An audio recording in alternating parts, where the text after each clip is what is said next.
Would you put everything on the line for the ones you love? Hello, my name is Katniss Everdeen, and I will be talking about my story from rags to riches. Growing up, I was a poor child living in a small house with my mother, sister, a cat, and a goat.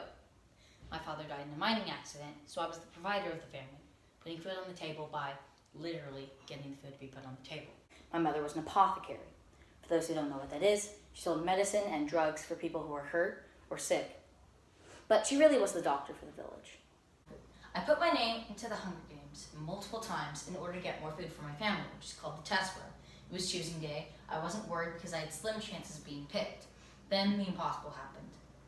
They didn't call my name. No, they called my sister's. One piece of paper out of thousands, and they picked hers. I volunteered to take her place, meaning putting my life at stake for her safety. Before I went, I promised I would try my hardest to survive for my sister, and boy did I. While I was at the Hunger Games, I saw truly how dedicated people are to staying alive, so much so that they would end others. But what can I say? I kill people as well. I can't call them monsters because I did the same. That part of me, the rather kill than be killed part, is my least favorite part of myself. But it was necessary for my survival, so I'm grateful for it as well. Which leads me to my point of fighting for what you believe in. I survived through poisonous wasps, flaming balls of fire, and mutant dogs for my family and for my friends. But there was more to fighting for what I believed in than just surviving. When Rue died in the arena, I wanted to show that she was not just a figure in the games. I wanted to show that she was a human being, an incredible one at that. I thought of her as a sister, while the Capitol thought of her as a pawn, a competitor, girl from District 12.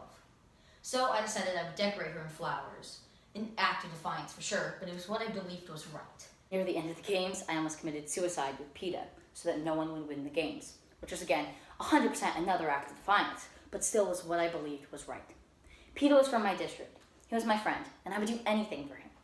And so, right before we ate the berries, sirens blared and the announcer was put on the speaker to say that PETA and I won the Hunger Games. After we were patched up, we lived in the District 12 Victor Village. It wasn't as rich as the other district's Victor villages, but it was better than my original accommodation, so I wasn't complaining. Everything seemed to be great. I was getting used to the swing of things, and then I had to fight again. My least favorite part of myself had to reappear in order to survive in the second round of the Hunger Games.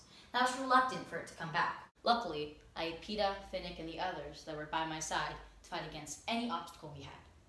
Near the end of the games, I shot the arrow towards the barrier to destroy it. That was by far the biggest act of defiance I've ever committed, but it was for what I believed in. This leads me to my point for fighting for what is right. Even if it is small, every little thing helps. Even if it's barely anything compared to the big picture, every little thing makes an impact. Every single idea, protest, riot, rally, march, strike matters, as long as you are fighting for what you believe in. Take my story as an example. I fought for my friends, family, and in defiance of the Capitol. So live your life standing up for what you believe in, despite others trying to bring you down, despite others destroying your ideas or trying to stop you, despite everything in yourself telling you that it is wrong or that it won't matter. Trust me, it does. It really does. So I will leave you with one last question. Are you fighting for what you believe in?